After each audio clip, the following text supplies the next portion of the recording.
back to my allotment. Sorry, I did have a little bit of a break, and I'm going to be the first to confess I lost my allotment mojo for a month or so. Happens to everybody. If you find it happening to you, don't panic, don't worry about it. You know, just give yourself that time, that break that you need, which is what I did. So I had a little bit of time away from the allotment, but I'm back. And I'm back with a bit of a plot tour, update you regarding what I have managed to get done, and we're just going to have a little bit of a look around. Now, we'll warn you, it is cold. It is, I don't know if you can see my breath, but it is bitterly cold. So today is the, I should always look at this before I start, 22nd of January, and lots of parts of the UK have currently got snow. I haven't, but what I have got is a really heavy ground frost, and I don't think it's crept much above 3 degrees Celsius. I have no idea what that is in Fahrenheit off the top of my head, but if I can work it out, I'll put it in the bottom of the screen. So yeah, everything's really solid. So I've just come up here today to do a couple of jobs. Won't be surviving long, and then we're going back home to the warmth of my house. But I thought I would quickly show you around. Now, this isn't our first big freeze. Back before Christmas, sort of middle of December time, we had snow on the ground for about a week. It only snowed once, but it just, because it didn't get warm, it just didn't go anywhere. And that's quite unusual for us here in the UK, to have that sort of prolonged period of it being exceptionally cold. So I have a bit of a guttering thing stuck to my foot. And unfortunately I lost a lot during that period. So there has been quite a few changes. Unfortunately, there's lots of things not there that were there before, but I will show you the good, the bad and the ugly. Now, you may remember down here was all full of lettuces. Unfortunately, even my winter lettuces did not survive the really heavy frosts, so they've all gone. I also lost a lot of my flowers out, my autumn sown flowers out of here. I'm not even going to bother opening it. There's some hollyhocks are about all that survived, but yeah, the polytunnel is primarily clear now. Apart from the rubbish and the strawberries, they're still in here. They're just kind of chilling out, doing their thing at the moment, but they're looking okay.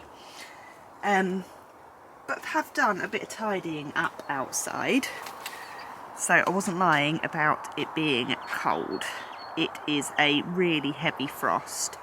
Hopefully you'll be able to see some things. So I finally cleared this flower bed out the front. This bed has just been tidied up. This bed had the purple sprouting broccoli in. The pigeons got to it and then the frost got to it, so that's all gone now. In this bed here, I need to see if I can get some more cheap ones. Up until this stick, I've actually planted some tulips and some alliums for cutting. So they're planted quite close together in lines, all for cutting. I did take some footage of me doing that, so I will try and find that to show you. Obviously, the Mediterranean herbs are no more, but they had a good go. They had a good run in. The water vat is actually filling up. It's probably, yeah, it is. It's frozen solid, but we've got some water, so that's positive. The brassica cage is very white, so I will wander around and sort of show you in there, but actually there's not a lot left. It mainly just needs clearing now. The beetroot has all gone. That did survive the frost really well, and I actually ate what I took out of there last week, so that was really positive. I didn't think they'd be any good anymore, but they were fine. So, inside the brassica cage,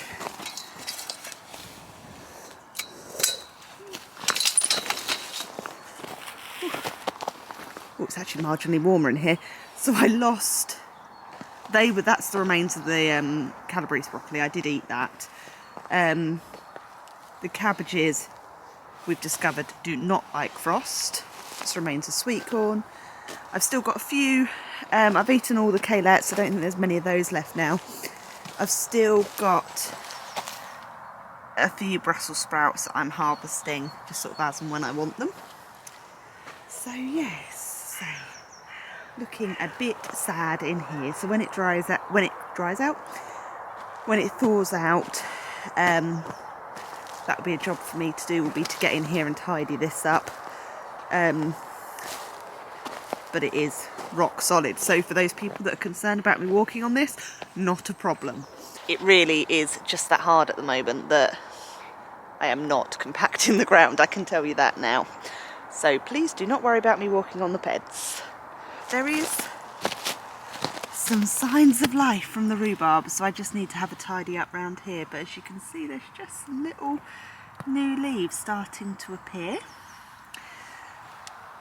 This was the salsify and parsnips. There's still a little bit of salsify in here. The parsnips have all gone. Oh no, hang on, I might be lying.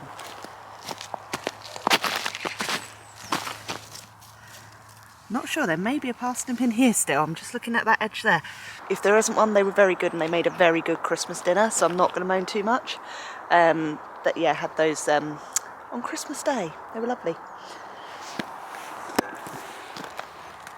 Her bed looking really sad at the moment, but we'll sort that out and I'm sure it'll all be fine. These two are completely empty. Obviously these were the salad beds. Now we had a bit of a disaster with the cabbages. Now while I was away over Christmas, I can't get edge.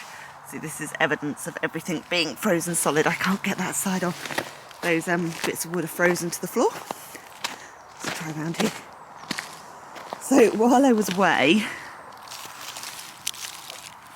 oh, there we go. The pigeons, the net blew off and the pigeons got in here. So they have eaten a lot of the leaves, but I'm going to leave them, see what happens, see if they recover. So I literally just had to, I just had to poke you under there because it was frozen to the floor. So that's another empty bed there. This still got the garlic in it under there. Clearly did not survive the frost. Sweet, I've still got some Swedes in the ground. They're not the prettiest of things you'll ever see in your life, but I've eaten some and they taste good, which is the most important thing. Raspberries still need cutting back. And the leeks haven't been too bad this year. I've eaten the bulk of them. I've got a few still standing. The difficulty is they can go a bit sort of slimy when they get frosted, so we'll see how they are when they thaw out a bit. But I think that probably is all I've got to sort of show you over on plot one. As I say, lots of really empty beds. Lots of clearing. Well, I've still got some bits of clearing to do and some tidying up to do, but there is, most of it now is sort of just waiting. I will show you the chard because that's really sad. So this was my Swiss chard. Not looking great. Now my camera battery's dying, so I'm going to take you over to plot 2. I'll just give you a quick whiz round of plot 1. But yeah, frosty, cold and lacking in any colour. Now I'm pleased to say there's finally been some progress over on plot 2. We did have a little bit of time where it wasn't freezing cold or soaking wet, that I did manage to get some more beds done over here. It's not finished, so manage your expectations now, but I will show you the progress that we've been making. So these beds have been done for a little while now, but I have actually put the raspberry canes in. They've probably been in since beginning of December, maybe end of November. So we've got 2 different types of raspberry. We have Joan J, which is a traditional red autumn fruiting variety.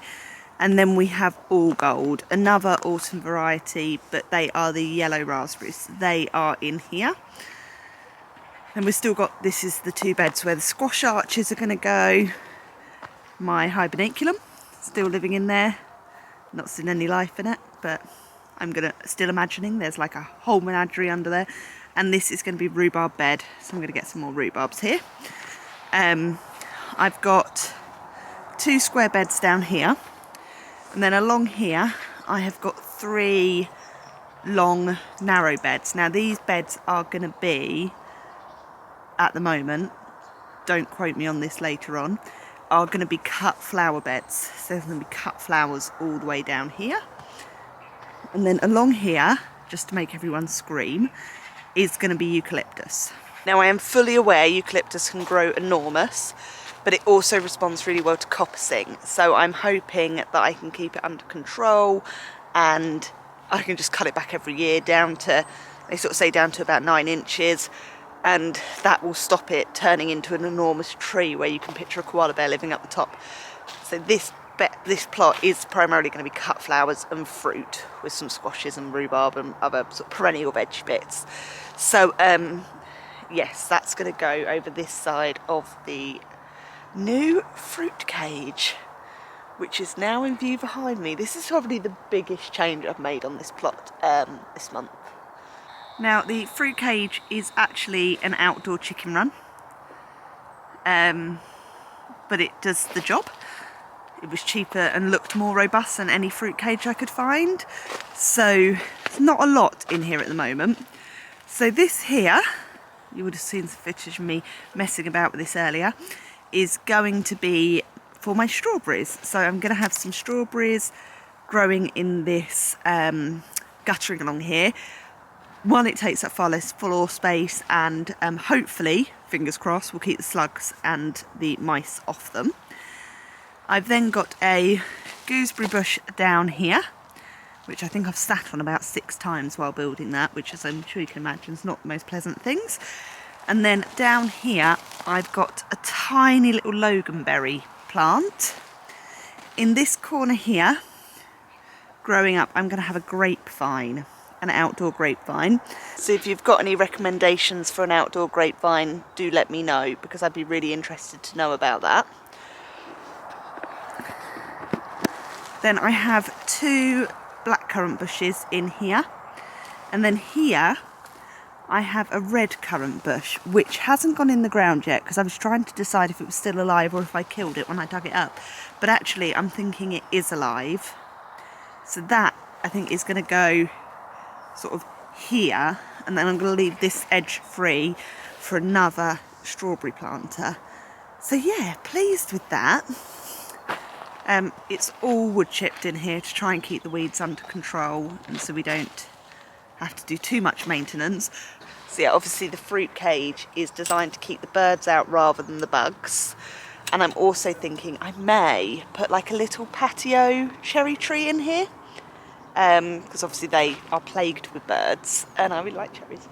So yeah, I might have a little, just a little dwarf cherry tree in the middle here, which will be really exciting. And that's kind of where we've got to on plot 2 at the moment. I'm sort of declaring it about halfway. I have plans for the rest, well, most of the rest. I'll let you, I'll just give you a quick update. So where I'm standing now is going to be I'm going to have a row of globe artichoke. That's the word I'm looking for.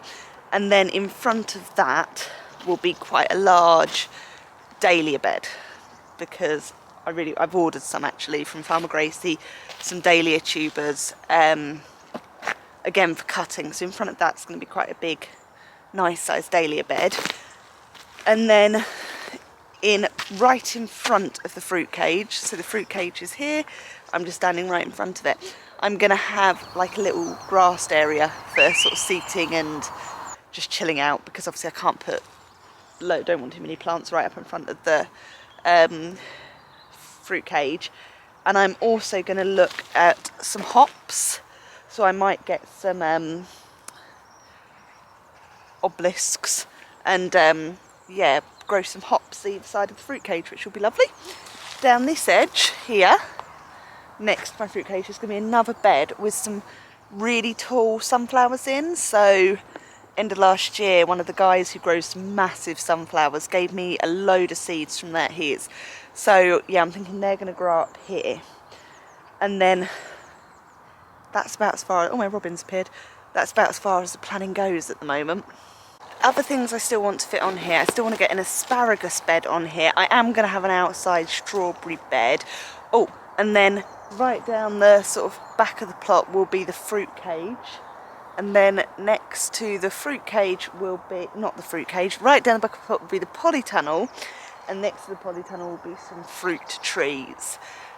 just apple, pear and plum at the moment. So yeah, it's all going okay. I just need it to not be quite so solid now, because I don't have a pile of poo. I have like poo iceberg at the moment. It is rock solid. There's no way you're getting a spade in that and anything to move it at the moment. It's really, really tough. But yes, we have made some progress. So let's say dahlia bed, globe artichoke grassing area next. Then we're going to work on the space for the sunflowers on the other side of the fruit cage. Then asparagus patch, strawberry patch, and then it all gets a little bit more undecided.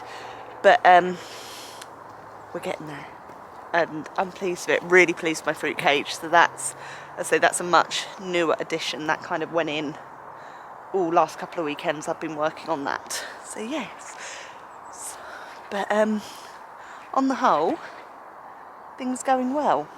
So winter jobs are well underway. I'm feeling good about the plot again at the moment. I suppose I had a bit of a crisis of confidence with plot 2, so like, oh, I've taken on more than I can do, but actually it's going okay. So thank you so much for coming along today, if you've made it this far. Hopefully as we progress into spring, the plots will become a little bit more green and liven up a little bit. But I'll try and get back into the monthly videos again, and as I say, as we go into spring, if they all start getting a little bit too long, then I will look to split them in half again and perhaps alternate. But at the moment, this is working for me. If you've got any questions, drop them in the comments below and I will get back to you. And otherwise, if you want more regular updates regarding what's going on the plot, come and follow me over on my Instagram channel. I'll put my name, my handle, whatever you call it, down below, and I will see you all again soon.